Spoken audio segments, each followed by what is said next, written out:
Bank খাতের সর্বোচ্চ খেলাপিতে ইসলামী bank.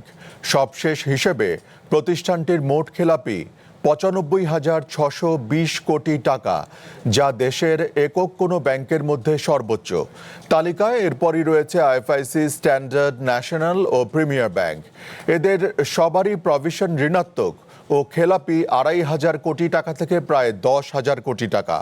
Bank খাতের প্রভিশন ও উচ্চ খেলাপিতে দুর্বল হচ্ছে ব্যাংকের ভিত্তি, মত বিশ্লেষকদের। খেলাপি ঋণের চাপের পাশাপাশি দেশের ব্যাংকিং খাত প্রভিশন ঘাটতির উচ্চ ঝুঁকিতে। বাংলাদেশ ব্যাংকের নীতিমালা অনুযায়ী সম্ভাব্য ঋণ ক্ষতি মোকাবিলায় প্রতিটি ব্যাংকে নির্দিষ্ট হারে প্রভিশন বা অর্থ সংরক্ষণ রাখতে হয়। কোনো ব্যাংক প্রয়োজনীয় অর্থ সংরক্ষণ করতে না পারলে সেটি প্রভিশন ঘাটতি হিসেবে বিবেচিত হয়। খেলাপি ঋণ যত বাড়ে প্রভিশন ঘাটতিও তত বাড়তে থাকে। চ্যানেল ওয়ানের হাতে আসা তথ্য বলছে, এ তালিকার শীর্ষে রয়েছে ইসলামী ব্যাংক বাংলাদেশ। ব্যাংকটির প্রভিশন ঘাটতি ৭১,৮৩৯ কোটি টাকা। একই সময়ে খেলাপি ঋণ বেড়ে দাঁড়িয়েছে ৯৫,৬২০ কোটি টাকা, যা দেশের একক কোনো ব্যাংকের মধ্যে সর্বোচ্চ। দ্বিতীয় অবস্থানে থাকা আইএফআইসি ব্যাংকের প্রভিশন ঘাটতি ২০,৩৬৭ কোটি টাকা। ব্যাংকটির খেলাপি ঋণের পরিমাণ হয়েছে ২৮,১৭৪ কোটি টাকা। ন্যাশনাল ব্যাংকের প্রভিশন ঘাটতিও ১৯,৮৭৪ কোটি টাকা এবং খেলাপি ঋণ ২৪,৩০৫ কোটি টাকা। এরপরই রয়েছে স্ট্যান্ডার্ড ব্যাংক ও প্রিমিয়ার ব্যাংক। এনপিএল এর ইন্ডাস্ট্রি এভারেজ 1/3। হ্যাঁ, তবে এটা সকল কিছু ব্যাংকের হতাশাজনক চিত্রের রিফ্লেকশন হচ্ছে এটা।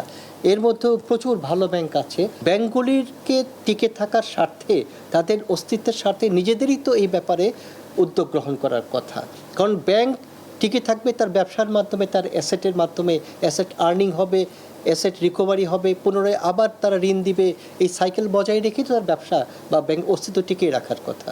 বিশেষজ্ঞদের মতে প্রভিশন ঘাটতির ফলে ব্যাংকের মুনাফা কমে মূলধনের উপর চাপ তৈরি হয়। দীর্ঘদিন ধরে খেলাপি ঋণ আদায়ের দুর্বলতা, অনিয়ম, পুনর্তফসিলের অপব্যবহারে এই দুর্দশায় পতিত হয়েছে ব্যাংক খাত। ব্যাংক যদি মনে করে তার এই যে লোন ডিফল্টটা যদি কমে আনে, তাহলে প্রভিশনও কমে আসবে।